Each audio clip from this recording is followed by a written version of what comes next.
Buenas tardes con todos. En esta oportunidad, el webinar, digamos, titula Las claves del gerente externo experto para ser el mejor CFO. Pero, digamos, de lo que se trata es que no solamente el CFO tiene que ser financiero, sino un poco más estratégico. Por lo tanto, vamos a ver el siguiente temario a continuación. Un segundito. Ok, el temario que vamos a ver hoy día son 4 puntos, básicamente. Primero, tips de planeamiento estratégico. El segundo es la elaboración de presupuestos y flujos de caja. Cómo se elaboran los presupuestos y los flujos de caja a cargo de mi socio Carlos. Luego yo vuelvo para ver el cálculo de las necesidades operativas del negocio.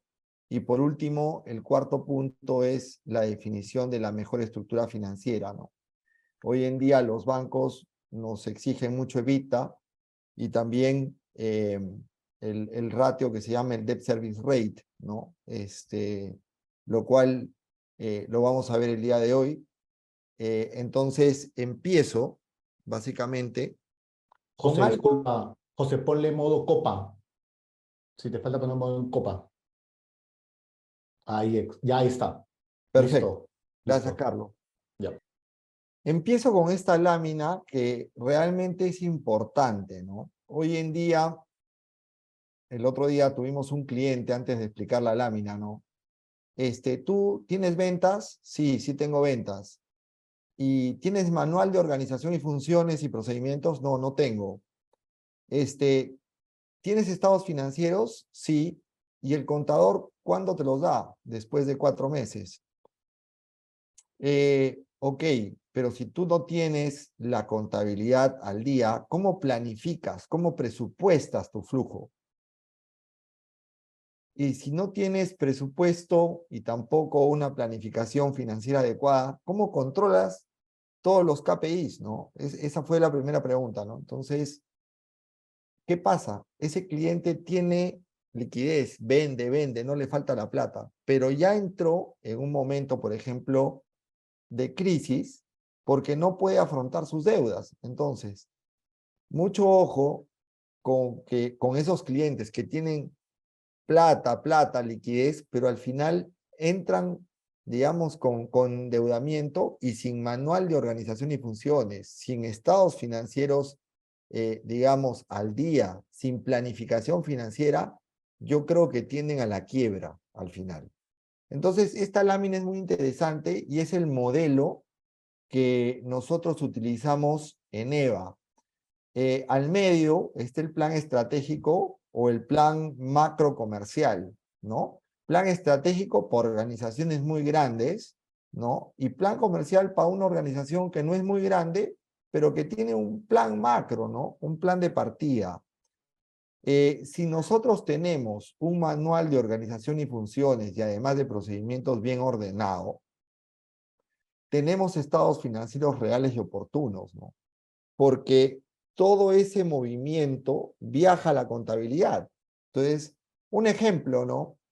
Cuando nosotros emitimos una orden de compra, va la orden de compra, la factura, la guía de remisión y va toda la documentación. Entonces, contabilidad recibe ese movimiento, ¿no? Como ejemplo. Entonces, obviamente tú tienes tu contabilidad al día y una vez teniendo tu contabilidad al día, sí puedes, digamos, planificar y, en la parte presupuestaria y planificar financieramente, ¿no? Todo lo que es flujo de caja. Teniendo la tercera patita, digamos, ordenada, después vas a la cuarta patita, que es el control de gestión de tus KPIs, o sea, lo que tú presupuestaste versus lo que ejecutaste. Y comienzas a ver las desviaciones, ¿no? Y obviamente, al final, una vez viendo las desviaciones, encontrar la solución, ¿no? Para seguir con el negocio adelante. Entonces, este es un resumen de una lámina que es muy fácil porque esta lámina la tienen que usar las organizaciones grandes, las pequeñas y las MIPES también, ¿no? Y la pregunta es, ¿por qué en el Perú no se usa? Entonces, hoy en día, ¿qué estamos haciendo con EVA Consulting? Estamos enseñando al pequeño y al MIPE a tener, aunque sea un plan macro, chiquito, no importa, de 2 páginas. Pero a medida que, digamos, va creciendo, sí le aconsejamos que tenga su manual de organización y funciones, que tengan estados financieros reales oportunos, su buena planificación y al final su control de gestión. Y ahora vamos a ver algunos tips de planeamiento estratégico para después meternos en la parte ya matemática, ¿no? Entonces, el primer punto, por ejemplo, cuando uno va a realizar un planeamiento estratégico, definitivamente tiene que ver varias cosas, ¿no? El primer punto que vemos acá es el análisis del entorno. ¿Qué significa, no? Que tenemos que ver variables económicas, legales, internacionales. Y voy un poco más allá. Tú cuando armas un plan comercial macro o un plan estratégico, tienes que ver, pues, tipo de cambio, fluctuación de tasas de interés, aranceles si eres un importador o no, y muchas otras variables, ¿no? Punto número 2, tienes el análisis del mercado y las fuentes de información. ¿Qué significa esto? Que cuando uno hace un plan estratégico, tiene que obtener fuentes de información primarias. ¿Y qué cosa significa una fuente de información primaria?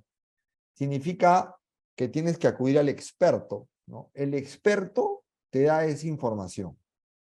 Y también tenemos que obtener las fuentes de información secundarias.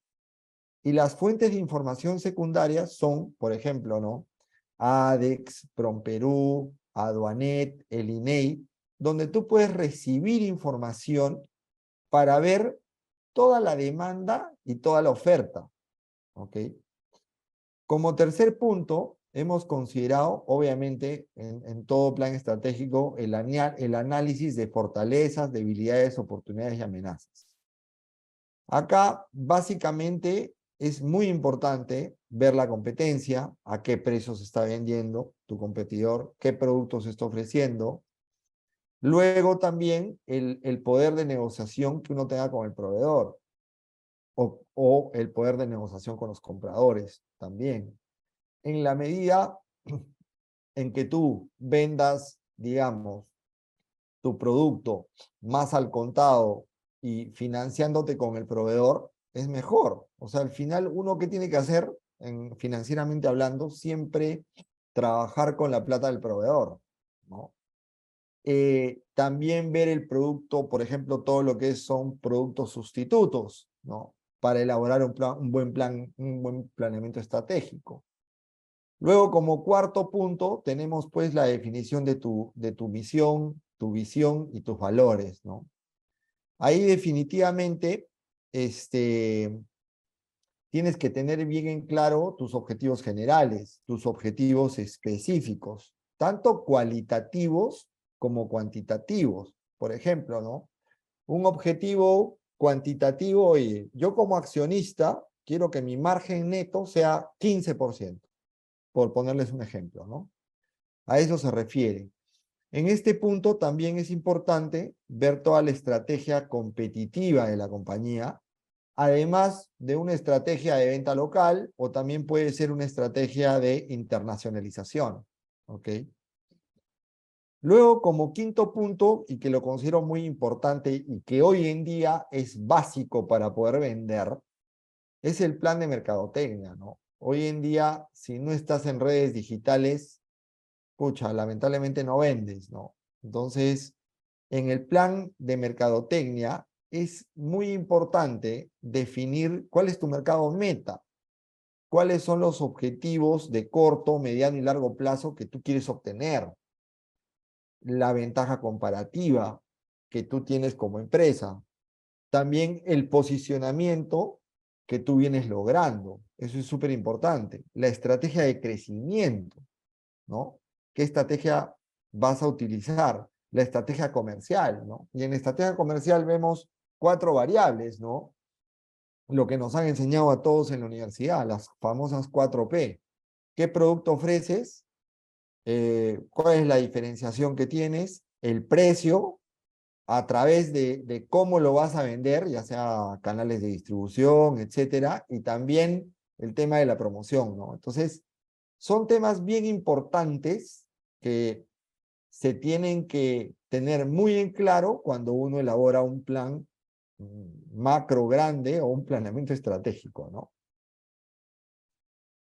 Y luego, cuando tú tienes tu plan de mercadotecnia listo, donde ya, digamos, te enfocas en que, oye, yo tengo que atender a este nicho de mercado, este es el segmento donde voy a atacar, pues tienes que elaborar tu plan comercial, pero en distintos escenarios, ¿no?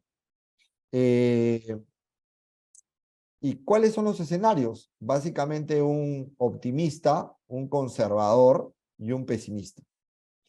Y después que tú defines bien tu plan comercial, vas a la parte de plan de operaciones, que incluye también las compras, ¿no? Entonces, acá en el plan de operaciones sí es primordial ver, por ejemplo, capacidad de planta, en el caso de una planta productiva, los requisitos y las certificaciones, por ejemplo, para exportar, si tú eres un exportador, la ubicación adecuada, digamos, de las instalaciones y dónde estás operando. El requerimiento técnico de equipos que uno necesita, los materiales, el diseño de todo el proceso productivo, también el análisis y descripción de todos los procesos que involucra, digamos, el negocio, además de todo el manejo de inventarios, ¿no? Entonces, y con esto quiero resumir que el plan de ventas tiene que tener obviamente un plan de compras y operaciones, ¿no? Y luego viene el plan de organización y recursos humanos. O sea, ¿con qué capital humano yo cuento para lograr el objetivo de la venta finalmente? Entonces, en la parte de plan de organización de recursos humanos, uno tiene que tener bien claro cuál es la estructura organizacional que tú necesitas para cumplir con ese planeamiento estratégico, ¿no? Tienes que ver tu descripción de puestos, tu manual de funciones, tu reclutamiento y selección de personal, digamos, para lo que tú quieres hacer. Ver temas, por ejemplo, de capacitación, desarrollo. Una empresa, por ejemplo, no sé, que quiera duplicar sus ventas y tenga como estrategia, no sé, capacitar a la gente, porque acuérdense que cuando uno empieza a crecer, uno necesita que la gente esté más capacitada, ¿no? Y también ver otros temas, ¿no? Como por ejemplo la cultura organizacional de la compañía. Y luego viene la parte más importante, ¿no? La parte más álgida, donde uno tiene que tirar los números, como se dice, que es el plan económico financiero. En el plan económico financiero, lo que nosotros aconsejamos como EVA es que siempre manejemos 3 escenarios, ¿no? Un optimista, un conservador, un pesimista. eh, y esto involucra también ver todas las fuentes de financiamiento, o sea, porque tú tienes un plan de ventas, tienes un plan de compras, y de ahí el financiero tiene que decir si se puede lograr ese plan de ventas con el plan también ya operativo formulado. O sea, eh, ese plan económico financiero tienes que ver fuentes de financiamiento, planes de inversión, presupuestos, ahí se hacen EGP proyectados, flujos de caja, la evaluación económica financiera, o sea, la tasa interna de retorno, el punto de equilibrio también, que es un tema bien importante. Y finalmente, vamos a lo que es el plan de contingencia, ¿no? En el plan de contingencia, ahí que vemos, vemos las alternativas de solución. O sea, ¿qué pasaría si mi escenario optimista, conservador y pesimista no se cumple? Entonces, ya definitivamente tengo que entrar a un proceso, pues quizá de reestructuración o de reestructurar todo mi plan, ¿no? Entonces, uno tiene que tener siempre plan de contingencia, ¿no? A, B, C. Eso es un poco los tips del planeamiento estratégico, ¿no? Y ahora sí los dejo con Carlos, mi socio, quien va a comenzar la explicación de todo lo que es la elaboración de todo lo que son presupuestos y flujos de caja a nivel matemático, para que ustedes sepan cómo realizarlo, ¿no? Ok, Adelante, buenas. Carlos. Hola José, buenas noches casi a todos. Gracias José por el pase. Aquí yo empiezo con con el complemento a lo que dijo José Alonso y de paso, como esto es muy dinámico, he estado viendo algunas consultas que están haciendo por el chat eh, del mismo Zoom y le voy a contestar en la medida que voy avanzando, ¿no? Pero justo estamos empezando con un tema netamente contable. Al final, la contabilidad es el repositorio final de todos los movimientos. Eh, Nosotros tenemos más de 20 años de experiencia en compañías de familia y los últimos 6 años que ya casi tiene Eva, hemos visto compañías de familia y negocios que han empezado pequeños, han ido aumentando. Un poco más o menos para que tengan idea, Eva ve compañías que venden desde 1 millón de soles y el cliente actual de más venta es de más o menos 100 millones de soles. Y les digo que el 99% tienen las debilidades que se las ha comentado José Alonso y yo se las comento en el camino. O sea, no hay casi ninguna que se salve de cosas muy básicas. Entonces, vuelvo un poco al modelo que dijo José de 4 patas, ¿no? El modelo es muy potente, obviamente a la medida de cada compañía, ¿no? O sea, una compañía que vende 100 millones, su capacidad es inmensamente más amplia que una pequeñita. Todo se puede hacer a la medida. Pero veamos, justo contestando un poco lo que César por ahí estaba comentando, ¿no? El tema del MOF y el tema de los manuales, o sea, todo el tema administrativo es la base y el soporte para que toda la información fluya. Si mi administración está mal, un ejemplo, y se los voy a comentar, hoy estamos hablando, le voy a poner ejemplos, una compañía que vende casi 50 millones de soles al año, administrativamente maneja mal el flujo documentario. ¿Qué documentos contabiliza? ¿Qué no? ¿En qué momentos? ¿Bajo qué documentos? Una OC, una guía, una solicitud de autorización. Entonces, ¿qué pasa? Si mis procedimientos están mal definidos y la gente hace lo que piensa, no lo que debe, eso al final viaja a la contabilidad. Y les pongo un ejemplo. Si yo, por ejemplo, tengo como procedimiento clave que cualquier compra de insumos, materiales, debe tener una OC firmada por 5 vistos, eso solamente es para autorizar una compra. Pero para aceptar la factura, yo además necesito un visto bueno de que llegó al almacén, puede ser la guía firmada o la nota de ingreso de mi sistema o la conformidad del servicio. ¿Qué pasa? En esta compañía están contabilizando sin la OC firmada y sin la conformidad del servicio. Entonces, contablemente están aumentando los pasivos por compras o servicios que aún no se han culminado y por lo tanto no hay una obligación. Entonces, el efecto administrativo es tan potente que viaja a la contabilidad. Y si eso yo no lo tengo manejado y definido, me causa mucha distorsión. Acá estamos hablando en un tema de pasivos. Al cliente más o menos le estaba haciendo una distorsión, aumento de pasivos que nunca habían llegado al almacén todavía, casi por medio millón de soles. Y por el lado opuesto también puede ser, ¿no? tú puedes tener, y acá vamos ya un poco al ejemplo del balance, ¿no? Distintos tipos de incumplimientos de procedimientos. Definitivamente, uno por un tema de gestión u otro por un tema de incumplimiento de políticas contables. Entonces, empecemos con un balance que al final es el resumen histórico de todos los movimientos económicos de la compañía. Lamentablemente el balance es, o sea, ya te da la foto de lo sucedido, pero el balance es el instrumento más potente para poder planificar porque te ayuda mucho con el tema histórico y la estructura de costos.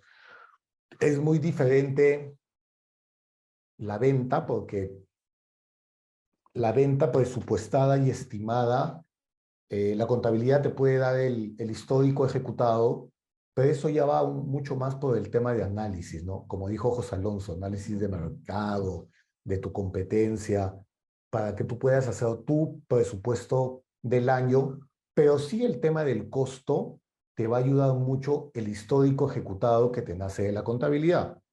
Obviamente puedes tener en muchos casos, y lo que está pasando hoy día, ¿no?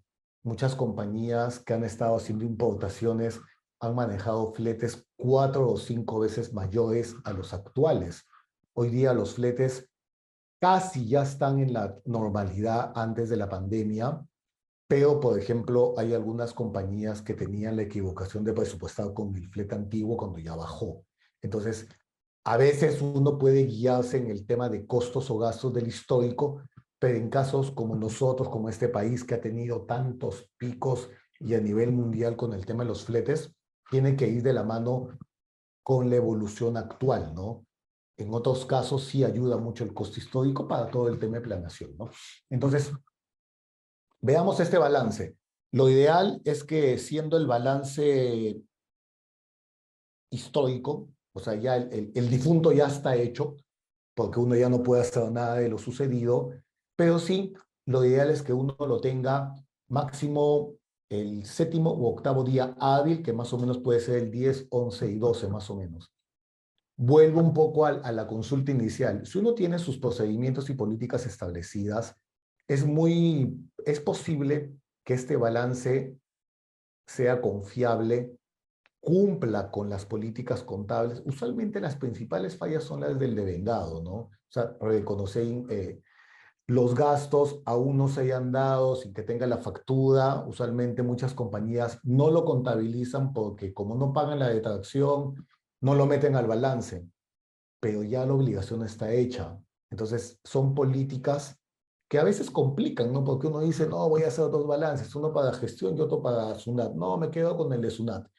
Y como hay un tema de caja, muchas facturas no se les paga la detracción y lamentablemente no entran en la foto de balance y también distorsionan. Ese es un tema de procedimientos que no están establecidos, ¿no? Entonces, vemos esta foto de balance. Aparentemente, uno lo ve un banco, dice, ah, qué bacán, capital de trabajo positivo. Buenísimo. Luego ves, aparentemente tienes un activo fijo de un monto significativo, pero está completamente depreciado y tienes un capital insignificante. Este ejemplo no es algo atípico. Este ejemplo sucede en el 50 o 60% de los casos. Y puedo decir con mucho gusto, Eva tiene diagnosticadas y malos clientes, más o menos ya capaz unos 120 clientes en todo este lapso de tiempo. Y este tema de un capital tan insignificante, definitivamente puede ser un 40% de los casos que hemos visto. Entonces, sucede mucho. Y lo podemos como un ejemplo pico para que eso ustedes lo mapeen, ¿no? O sea, lo tengan visto, ¿no? Entonces, volvemos nuevamente al balance. Uno ve un activo de corto plazo de 2.8 millones. Entonces, cuando uno empieza a hacer el desmenuzado de esto, y les voy a poner ejemplos que hemos vivido, ¿no? Por ejemplo, casos típicos, efectivo y equivalentes de efectivo. Tus saldos en bancos, usualmente muchas de las compañías no hacen conciliaciones de bancos y estos saldos a veces tienen distorsiones con lo que hay realmente en la cuenta de bancos. Hoy día casi poquísimas compañías, creo que contadas con los dedos, usan ya cheques. Entonces, ya el tema de la conciliación bancaria, antes se movía mucho por los cheques girados y no cobrados. Hoy día, si uno cumpliendo los procedimientos, ingresa todos los movimientos del banco en el mes, puede tener un saldo confiable, ¿no? Ya no hay tanta la partida de conciliación. Y sucede mucho dos cosas, que usualmente hay conceptos en efectivo, 200.000 soles. Y cuando uno consulta dice, no, esa caja no existe, esa caja viene de años pasados que para no meter más gasto la hemos mantenido ahí. Ese es un clásico. Entonces, eso ya no está en esta porción del activo, no existe. Eso al final es un resultado acumulado, o sea, un gasto que debió ver afectado al resultado acumulado y no se hizo, manteniendo un poco la foto bonita. Casos típicos. Luego, las cuentas por cobrar, 905.000, suena bastante, pero cuando uno desmenuza, tiene clientes con una antigüedad de más de 6 meses que ya están casi como incobrables y definitivamente no deberían estar en esta foto. Y luego el tema de los stocks. Acá en el tema de los stocks, a veces lamentablemente por el tamaño de compañía, no tienen un buen sistema de gestión de almacén y contable. Muchos llevan los almacenes en Excel, pero el tema contable nunca está alimentado. Entonces, muchos de esos stocks o físicamente no existen o son de rotación tan antigua que son invendibles. Entonces, sucede mucho que este activo corriente de 2.8 baje bastante. Entonces, esta posición definitivamente va mostrando un poco lo que vamos a ver en la proyección del presupuesto y flujo, ¿no? Porque aparentemente es una foto razonable y manejable, ¿no? En el caso de los activos, ¿por qué lo ponemos? Usualmente hay muchas compañías que tienen plantas o equipos ya capaz completamente depreciados, como en este caso, pero tienen la posibilidad de tasar los equipos y darles un mayor valor que definitivamente te da una mejor posición para el tema del patrimonio. O sea, es el clásico excedente de revaluación, ¿no? Aumenta contablemente, no tributariamente, contablemente el activo, por ejemplo, ¿no? Subiéndolo 2 millones de soles más y el patrimonio nace una partida excedente de 2 millones, lo que mejora tu posición. Obviamente, tu foto es bonita, pero para Sunat no tiene efecto y a veces algunos bancos lamentablemente le desmerecen la posición, ¿no? Pero te mejora definitivamente. Entonces, esta compañía, y en el caso de ustedes que tengan estos tipos de activos depreciados, pueden optar por una tasación completamente sustentada y mejorar la posición del patrimonio. ¿Por qué? Porque teniendo un patrimonio realmente bajo y un capital insignificante y ese nivel de deuda, como lo vamos a ver en los ratios, definitivamente la palanca es muy alta, ¿no? Entonces, aún así el excedente no sea económicamente algo que aumente tu patrimonio, pero sí a nivel de ratios te ayuda mucho, ¿no? Y el pasivo siempre es el pasivo, ¿no? El pasivo siempre está, salvo que nuevamente no se cumplan políticas y estés inflando inventarios que todavía no se reciben o que falten depurar estas cuentas, ¿no? Y usualmente lo que uno hace es validar la deuda de bancos, tanto la de corto o largo plazo, con el Sentinel o con el Infocorp. Usualmente pasa de que lo que pone contablemente la compañía no cruza con Sentinel, por ejemplo. A veces por el tema de los intereses, Sentinel o Infocorp solamente ponen capital. En algunos casos, la compañía pone más intereses o no contabiliza alguna obligación. Y es un buen cruce para que uno sepa realmente cómo está mi foto a nivel de balance. Es clave uno que entiende el balance siempre y cuando tenga una contabilidad confiable. porque uno lo que va a saber es cómo está tu compañía. Uno tiene que conocer a la compañía, no puede vivir engañado si no sabe exactamente cómo la estás gestionando, ¿no? Perdón, Siguiente, José. Carlos, Sí, ahí perdón que te quería hacer un comentario, ¿no? Definitivamente en lo que son mercaderías, por ejemplo, en lo que es stocks, sí recomendamos pues el CARDEX valorizado, ¿no, Carlos? O sea, definitivamente una compañía que no tenga CARDEX valorizado, ya es desconfianza, ¿no? exacto. Y a veces mucho de los inconvenientes nacen por los sistemas. Lamentablemente, muchas de las compañías manejan sistemas solamente contables y no manejan el tema de almacén. O sea, usualmente el almacén no lo maneja contabilidad, lo maneja almacenes, ¿no? Entonces, deben tener un sistema de almacenes que viaje la contabilidad y eso ya es un ERP o un sistema contable más potente y muchas veces no lo tienen. Entonces, ahí nace la debilidad principalmente, ¿no? Pero definitivamente tienes que tener el Caudex en algún sistema y valorizado también, ¿no? Ok. Y acá vemos, voy a meterle un poco de velocidad, acá vemos ya el EGP visto desde el clásico concepto contable a nivel de función, ¿no? Consejos y tips, definitivamente uno tiene que desmenuzar de modo mensual su EGP y analizar clase 6 y clase 9, ¿no? Entonces, acá vemos una compañía que tiene una pérdida operativa, lo cual significa a nivel contable que no tienes capacidad de pago, ¿no? Esto se debe contrastar mucho con el flujo, ¿no? O sea, contable, y les cuento una anécdota que hemos tenido, ¿no? Otro cliente también que vendía para buscarle un mediano plazo, más o menos salió casi de 10 millones de dólares. Entonces, ¿cómo contrastamos o cómo validamos el desfase que hay? Uno, a nivel contable. Tu contabilidad te tiene que estar diciendo que tienes un hueco de más o menos 8 o 10 de lo que tú pensabas, ¿no? ¿Y cómo lo haces? Analizando, por ejemplo, la posición de balance. ¿Cuánto del inventario tienes que está desfasado, por ejemplo? En este caso, el cliente iba mucho por eso.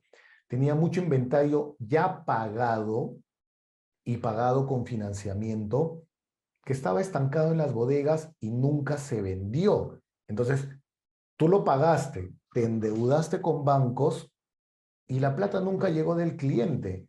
Entonces, esa deuda ya se volvió estructural porque no tuvo medio de pago. Entonces, en este caso, hay que analizar mucho la situación contable y luego la vemos en el flujo. En este caso nos calzó el hueco contable de casi 9 millones contra el desfase que mostraba el flujo en los siguientes 3 años. Entonces, se sustentó técnicamente el desfase de las dos vías, conta y flujo, y fuimos en la búsqueda de la plata, ¿no? Que obviamente, bueno, en este caso sí fue un éxito para Eva también, ¿no? Ok, entonces acá vemos un desfase. Disculpa, José, sí, para acabar la idea, ¿no? El tema de EGP visto desde el tema de función, una visión clásica, ¿no? Siguiente. Acá sí vemos, bueno, rápidamente es una metodización dentro de tenemos una plantilla de metodización que es la que usan todos los bancos, que es un poco ver desde este punto de vista el análisis vertical horizontal para entender las desviaciones del negocio. Como pusimos en un comienzo, es clave que uno conozca cómo ha evolucionado su compañía. Entonces, este análisis vertical te ayuda mucho. Siguiente. Igual con el análisis vertical también, ¿no? Usualmente lo llevas a una moneda, nosotros usamos dólares usualmente, y te puedes dar cuenta mucho de la evolución. En este caso, podemos ver cómo el gasto financiero va subiendo y para el año 23 en la proyección explota por el nivel de apalancamiento que lleva este cliente y cómo evolucionan los gastos administrativos, ¿no? O sea, uno tiene que ir más o menos, como vamos a ver rápidamente, manejado muy bien el tema del concepto de margen de contribución, ¿no? Eh, Mejor pasemos, José, para... Ya mejor, ¿ya? A ver, entonces acá es un poco la plantilla de ratios, ¿no? Estas ratios usualmente casi todos los conocen, pero te puede llamar mucho la atención qué está sucediendo, que es el caso de la extensión de los periodos de cobro de días. Nos estamos yendo a 60 días, es decir, el ciclo de caja se va extendiendo y eso sí va a tener un efecto en flujo definitivamente, ¿no? Capital de trabajo aparentemente es positivo y como lo vimos en el análisis fino, no lo es, pero esta es una plantilla que netamente sale de la contabilidad. Y el tema de la palanca definitivamente es una palanca muy alta, ¿no? Esta compañía está sumamente endeudada. Hoy día, ¿qué está pasando, no? Muchas compañías por temas de pandemia se endeudaron por reactiva, los bancos no fueron muy exigentes con el tema del patrimonio, simplemente ayudaba a los clientes, pero hoy día ya volvieron a hacer análisis mucho más exigentes y esta es una palanca muy elevada, ¿no? Demasiado elevada para solicitar cualquier tipo de nueva deuda, ¿no? Y más aún estando con rentabilidades negativas, todos los ratios ya están en señales negativas, ¿no? Siguiente, José. Entonces, acá vemos nuevamente el EGP, el estado de ganancias visto desde el punto de vista de función, donde nos da la proyección del año 23 mensualizada. Lo ideal es que el tema de la venta, ya todos lo sabemos, es tan potente que obviamente que si el plan de ventas no se cumple, toda esta estructura se cae. Entonces, ustedes deben, o sea, ustedes como GAF, como jefes de finanzas, como CFO, como ustedes lo vean, tienen que manejar todas las variables y estar al tanto de cómo va sucediendo. O sea, tenemos clientes, por ejemplo, que el gerente general o el CFO no sabe hasta el mes de junio cuánto ha vendido. O sea, había una cuota de ventas, pero no sabía cómo iban. Entonces, empezando un diagnóstico con un nuevo cliente, se da cuenta que han vendido la mitad de lo planeado y por eso tiene un súper desfase en la caja. Entonces, son experiencias que les contamos que a veces parecen son chistosas o elementales, pero suceden. ¿Y por qué sucede? Porque a veces son compañías que quieren hacer todo a la vez y dejas de lado mucho lo que nosotros pensamos que es lo más importante, ¿no? La contabilidad y la planeación. O sea, la contabilidad es lo más potente que tenemos que manejar bien hecha y el tema del planning. Y todo eso basado en la administración. Entonces, en este primer presupuesto, realmente la compañía se iba contra una pérdida de 756,000. Felizmente, este es un ejemplo en vivo de nosotros, obviamente con datos modificados, donde lo bueno del equipo del cliente fue que sí nos dio datos reales con cumplimientos y el primer alcance era completamente negativo, 756. O sea, la compañía no tenía viabilidad. O sea, ustedes lo que tienen que saber muy bien es dónde están, qué están pisando, ¿es viable mi compañía o no? Negocio, estructuralmente estás tan endeudado o tus proyecciones de los siguientes años, por más que las ajustes, no te dan, definitivamente tu negocio no es viable y ya el enfoque es distinto, ¿no? Entonces, primer alcance a nivel de EGP o P&L, función negativo, pero no te da tanta visión porque no te ayuda a este nivel general donde atacas, ¿no? Siguiente, José. Sí, ya está. Ya, gracias. Pues pasamos al clásico análisis de margen de contribución, que definitivamente, ¿en qué te ayuda o qué es el margen de contribución? O sea, ¿para qué lo colocamos, no? O sea, al final, pongamos un ejemplo. Si uno no vende 1 millón de soles, tú tienes un costo asociado a la cantidad vendida. Por ejemplo, ¿no? El tema de el costo en sí, ¿no? Si yo vendo 1.000.000 y tengo un costo de 800, el costo de venta definitivamente está asociado a esa venta. Si yo no vendo un sol, no tengo ningún costo de venta variable. Es decir, el costo de venta variable se mueve en base a la venta. Entonces, en la medida que haya mayor margen de contribución, lo que nos está dejando es una capacidad para asumir los gastos y costos fijos, ¿no? En el caso de una compañía que tenga máquinas, la depreciación es clave, pero como sabemos, no tiene efecto en el flujo, pero sí a nivel de rentabilidad, ¿no? Entonces, el margen de contribución debe ser tal que alcance para cubrir los costos fijos y más aún, si uno tiene una compañía endeudada, definitivamente tiene que ser tal porcentaje o monto que te alcance para los costos fijos y la deuda. Entonces, y uno va a atacar definitivamente o los costos y gastos variables, o en este caso, si ya no puedes manejar mucho, al tema fijo. Y en el tema fijo es, lamentablemente, achicar costos, gastos por todos lados de lo que sea fijo, porque eso no te va a dar más venta, ¿no? Entonces, esto ya te cambia un poco y te está diciendo que tu costo fijo es muy alto o tu margen de contribución es muy bajo. Si lamentablemente a nivel comercial y de costos ya no puedes bajar más, nosotros en este ejemplo estamos atacando lo fijo.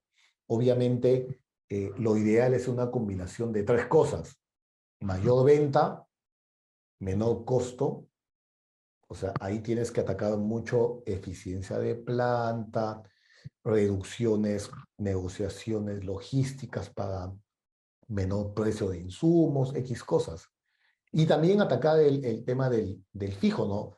Usualmente lo más fácil es lo que muchos hemos hecho o sabemos. Ya, dejen de comprar hojas, ya no compramos hojas, ya no hay movilidad, ya no hay almuerzo, ya no hay nada. Se quiere cortar mucho lo pequeño, pero al final debe ser una combinación de el costo de venta, el variable, como hemos comentado, y lo fijo, ¿no? No solamente el lado del fijo, que es el más fácil, y usualmente es lo que se hace, ¿no? Entonces, visto así, tenemos que tomar acción. Y eso es el flujo de caja del mismo presupuesto que hemos visto llevado a flujo, ¿no? Obviamente acá en el flujo manejamos IGB y manejamos el ciclo de la caja, ¿no? O sea, una venta de hoy, si la compañía le pagan en 60 días, no la veo hoy, sino la veo en 60 con IGB, ¿no? Pero sí el costo, por ejemplo, de la planilla de mi gente la tengo que pagar en el día, en el mes, disculpen, ¿no? Entonces, ahí ya tenemos un desfase que tiene que ser financiado vía capital. Entonces, capital de trabajo. Entonces, acá vemos que se valida un poco la utilidad operativa negativa con el desfase negativo del flujo bajo esta opción, ¿no? Siguiente, José. Y acá vemos un poco los distintos escenarios que he manejado, ¿no? O sea, ¿qué se hizo, no? Primero, y acá hay un tema clave, ¿no? En los dólares, lo que nos está pasando, ¿no? O sea, la caída del tipo de cambio que sigue bajando es uno de los niveles más bajos. La primera acción y recomendación muchas veces, si uno vende en dólares, tiene que comprar en dólares todo lo que pueda, ¿no? O sea, para calzar un poco tu posición. Es ideal el calce porque así las subidas o bajadas del tipo de cambio no te afectan tanto respecto al costo. Pero bueno, definitivamente el tema de las planillas y muchos costos locales son en soles. Pero lo que no te puede pasar es de que tengas una posición en soles, por ejemplo, cuentas por cobrar y pasivos en dólares o al revés. Y estás completamente expuesto, dependiendo. Si te sacas la tinca y aumenta el tipo de cambio, hacia bien, y si baja, vas a recibir menos soles, dependiendo de la posición de calce que estés, ¿no?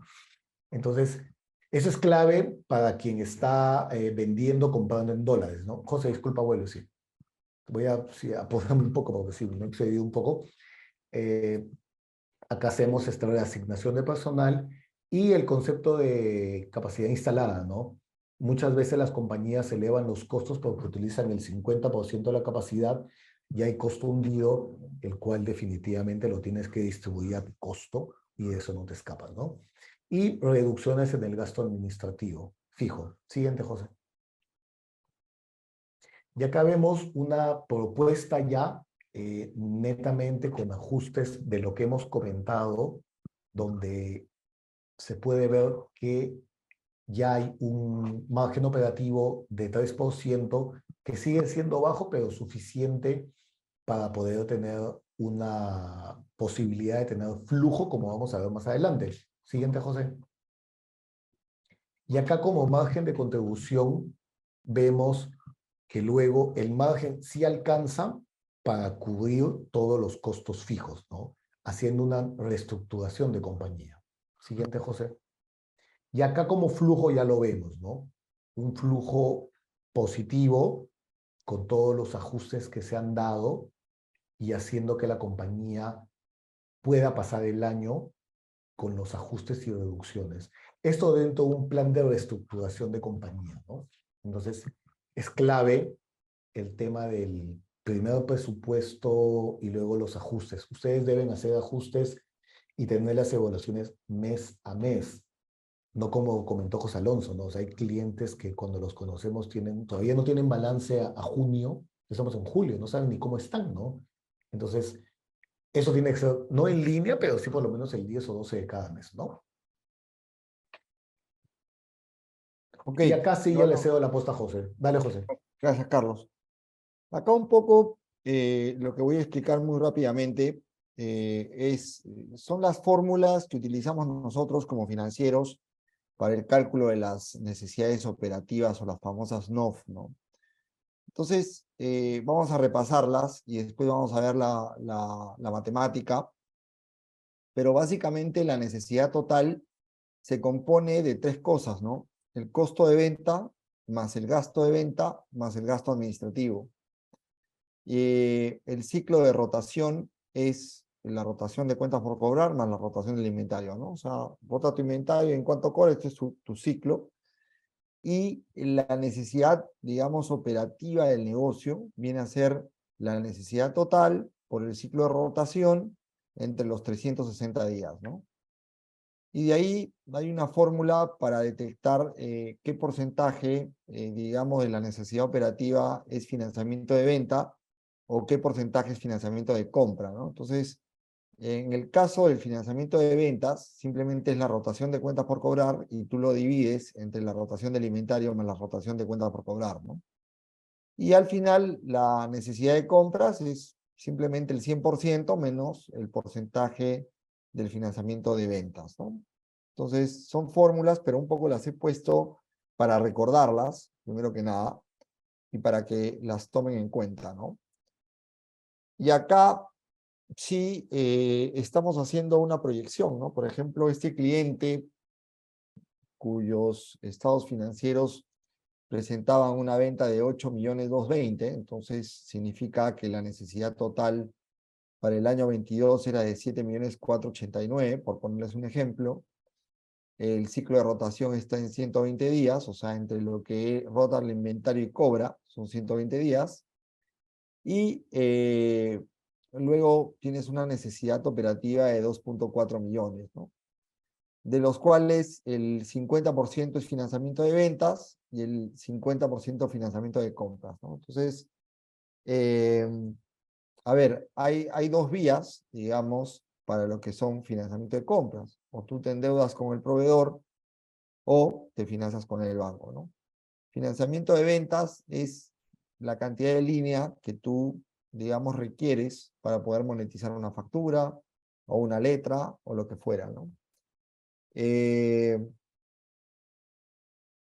Acá lo importante, digamos, es ver tu ciclo de caja y obviamente, como dicen los bullets, las necesidades a financiar a corto plazo, ¿no? Este modelo no aplica, por ejemplo, si tú quieres comprar pues, una maquinaria, ¿no? El modelo no aplica para eso, ¿no? Y acá un poco ya vamos a ver la definición de la mejor estructura, ya sea el EBITDA y el Debt Service Rate, ¿no? Entonces, esta compañía, ya con el proceso de reestructuración del cual hemos hablado, te da un margen operativo de 360.720 en el 23, y te da un EBITDA, ¿no? El EBITDA simplemente es el margen operativo más la depreciación, ¿no? De 405.093.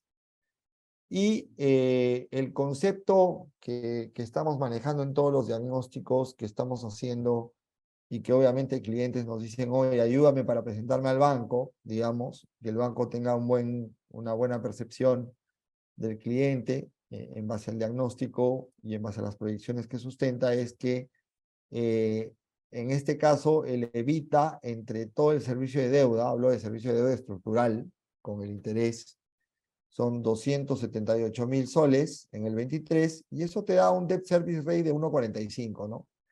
Normalmente los bancos ya pues te aceptan mayor a 1,35, 1,3, pero de alguna manera con el crecimiento del 10% que este cliente va a tener en el 23, tiene un poco de capacidad de pago, digámoslo así, ¿no? Entonces, esto de acá te sirve para saber realmente cuánto uno se puede endeudar nuevamente y qué tasa puede soportar de interés, ¿no? Aparte del tipo de financiamiento que uno necesita, ¿no? Eh, ok, ahora básicamente esta es una lámina donde les presentamos los productos que tenemos. Tenemos asesorías financieras especializadas. Tenemos dos asesorías, uno que es el experto financiero, el otro ya que es una asesoría de reestructuración Pyme Full, que ahí nos metemos mucho en el manejo comercial, operativo y financiero de la compañía. O sea, es una asesoría muy completa. Pero previo a estas asesorías tenemos un diagnóstico completo, ¿no? Un producto, porque muchas veces a nosotros nos dicen, ¿no? Oye, José, Carlos, asesórame, ¿no? Pero yo, y bueno, y Carlos siempre decimos, oye, yo no te puedo asesorar así nomás. O sea, necesito conocer tu compañía, ¿no? Entonces, tenemos un producto interesante que se llama el diagnóstico completo, que viene a ser desde el punto de vista administrativo, contable y financiero. Es decir, no solamente hacemos un diagnóstico financiero, ¿no? O sea, no solamente pedimos los estados financieros y vemos los estados financieros, sino un diagnóstico integral. O sea, vemos todo, ¿no? Si la empresa tiene un buen sistema de información, si la empresa tiene manuales de funciones, si la empresa tiene procedimientos, si la empresa tiene su sistema de costeo bien definido. O sea, realmente hacemos un diagnóstico bien completo, ¿no? Entonces, a partir de ese diagnóstico tenemos las dos asesorías que ya les he mencionado. En la parte de asesoría en procesos empresariales, nosotros somos especialistas en todo lo que son implementación de manuales de funciones, de procedimientos. Ayudamos también mucho en el plan estratégico de cualquier organización. Y también, no, como dije al comienzo, ¿no? Si es una organización no muy grande, ayudamos con un buen planeamiento comercial, ¿no? O sea, ayudamos a los clientes a planear comercialmente bien, ¿no? ¿En base a qué? En base a sus estadísticas, en base a información de mercado, etcétera, ¿no? También valorizamos compañías. Por ejemplo, en muchos webinars que hicimos durante la pandemia, me acuerdo que me decían, ¿no? José, pucha, ¿qué hago, no? Porque la venta se me sigue cayendo y no puedo reducir más mis costos, entonces, ¿qué hago? Entonces, el consejo, digamos, que les di en ese momento, oye, valoriza tu negocio, porque mientras tú tengas, digamos, clientes, ingresos y flujo de caja, valorízalo, porque de repente viene algún visionario que tiene una mejor visión que tú y te lo compra, pues, ¿no? Y de ahí también tenemos todo lo que son proyectos de inversión, ¿no? Donde evaluamos desde el punto de vista comercial, operativo y financiero.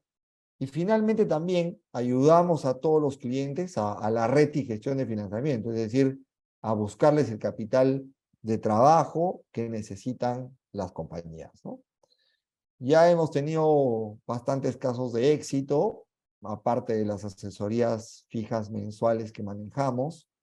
en lo que son reestructuración empresarial, 4 casos por 15 millones, en red y gestión de financiamientos ya vamos 10 casos por 25 millones.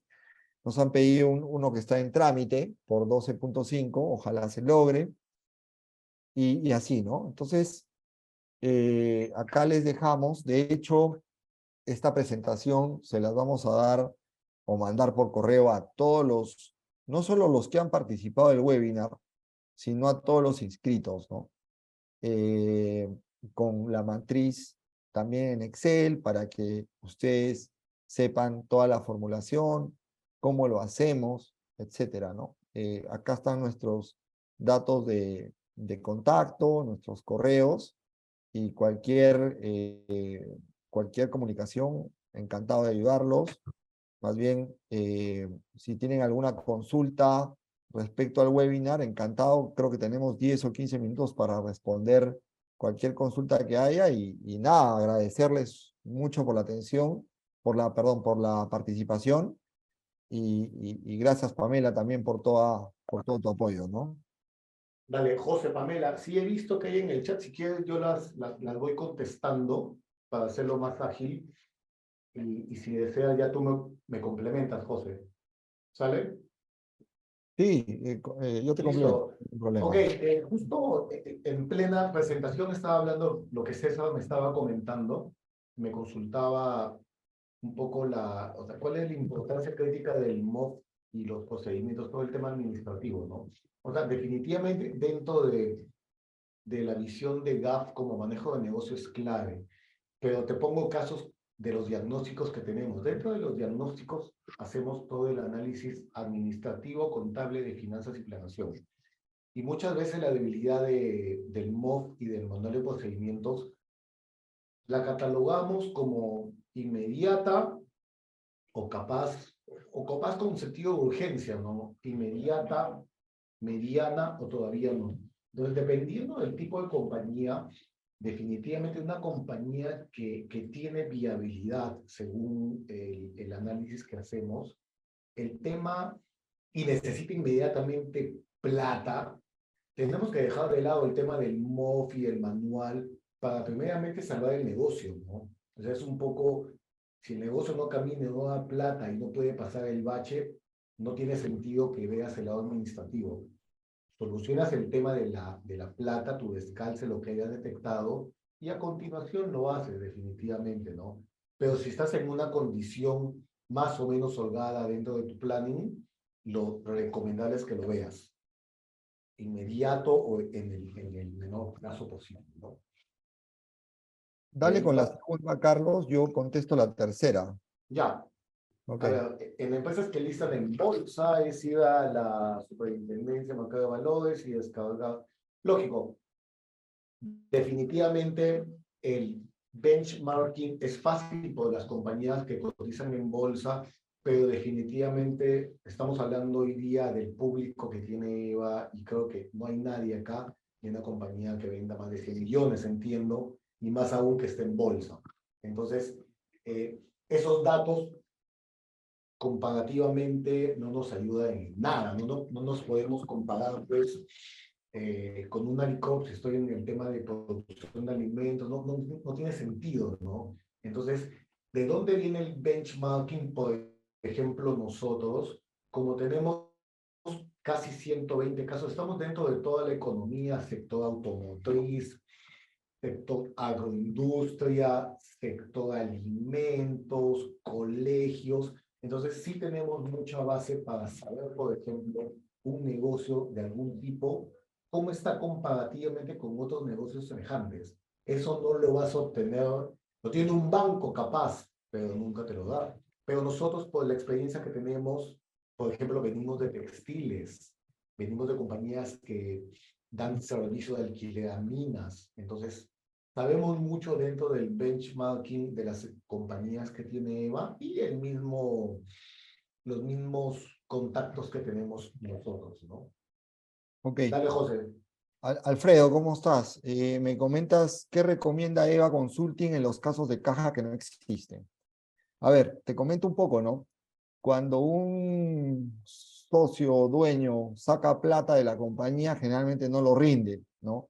y al no rendirlo, se queda ahí. Entonces, la recomendación es pasarlo como de frente, o sea, hay que castigarlo.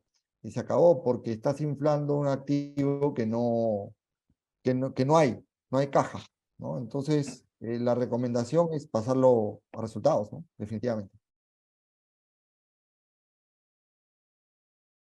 Ok, continúo, José.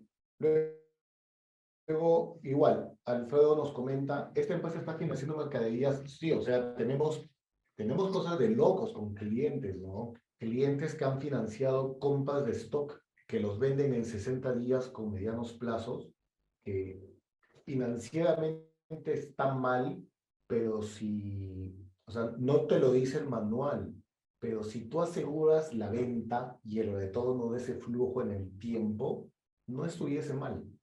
Pero el manual te dice que no es así. Pero es un tema ya, pues, que te lo va a decir la planación, ¿no? Pero esta compañía se complicó, pues, financiaba stock con medianos plazos y su venta se cayó. Entonces, ahí se cayó todo. Una más, los bancos evalúan EBITDA tributarios. Ok, para el banco, la fuente oficial es el PDT de SUNAT, o sea, la declaración anual, ¿no? Entonces, ¿qué es lo que tiene que hacer uno, no? Y capaz alguno lo maneje, ¿no? Uno puede tener una contabilidad de gestión y meterla en el balance, en el PDT anual, y vía adición y deducción llegas a tu resultado tributario. Entonces, nosotros usualmente lo que recomendamos es tener dos contabilidades oficiales, la de gestión y la tributaria, que es completamente distinta. Un ejemplo, el de vengado, ¿no? El principal defecto de muchas compañías es que a fin de año, por ejemplo, las compañías que dan servicios acumulan costos de planilla, de compras ya metidas en el proyecto, y eso todo lo mandan al costo. Pero el ingreso, que por temas de corte documentario de los clientes no lo meten porque no te lo aceptan, no lo ponen como ingreso, no lo devengan. Entonces, ese mes te sale en negativo, te perjudica todo el tema de rentabilidad. A nivel de gestión, uno puede registrar ese devengado definitivamente y luego las líneas al tema de resultado tributario, pero tu foto tiene que salir como gestión. Entonces, si uno no lo maneja así, va a presentar la foto de SUNAT y a veces la foto de SUNAT no ayuda mucho en el tema de estructura financiera porque SUNAT no es finanzas, ¿no? Ok, César, preguntas, ¿no? Del plan estratégico salen las iniciativas estratégicas o los proyectos, ¿no? Lo que comentas un poco. Y preguntas, ¿no? Es que hay que hacer un proyecto de inversión completo para cada una de estas iniciativas. Yo creo que en el plan estratégico, digamos, se ve todo, ¿no? Y si tú tienes una inversión, la pones dentro del plan estratégico, ¿no? Definitivamente. Y si te da el flujo de caja, o sea, tu flujo económico financiero al final, incorporando esa inversión, bienvenido sea, ¿no? Creo yo. Y te complemento ahí, José, obviamente, ¿no? O sea, el clásico, el BAN, el TI, el PRI, el periodo de retorno de inversión, al final todos van a ser buenos siempre y cuando tu flujo sea bueno, ¿no? Entonces, siempre de buen flujo al final va a pasar con estos KPIs clásicos en positivo, ¿no? Y a ver, César, ¿qué porcentajes del 100% del presupuesto deberían destinarse en iniciativas o proyectos, operaciones, y qué porcentaje de las operaciones? No, es que eso depende de cada compañía, ¿no? Por ejemplo, ¿cuánto del presupuesto se debe destinar a iniciativas o proyectos estratégicos? Al final, un proyecto estratégico, si lo definimos, todavía es un tema que va a acumular costos y no va a rendir todavía, ¿no? Entonces, va a depender mucho del horizonte, ¿no? Porque si es algo que te va a rendir no sé, en 5 años y tiene viabilidad, lo financio. Va a depender mucho de mi caja, ¿no?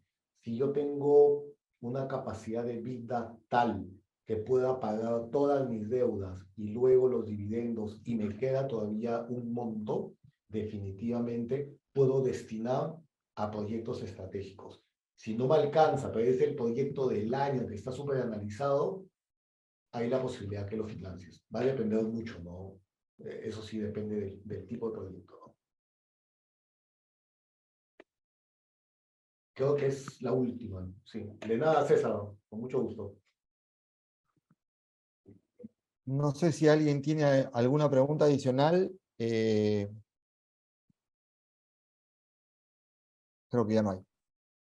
Bueno, muchísimas gracias a todos los participantes de este webinar. Hemos estado realmente satisfechos porque cuando se inscriben 100 y por lo menos va la tercera parte, estamos contentos, ¿no? Significa que hay interés.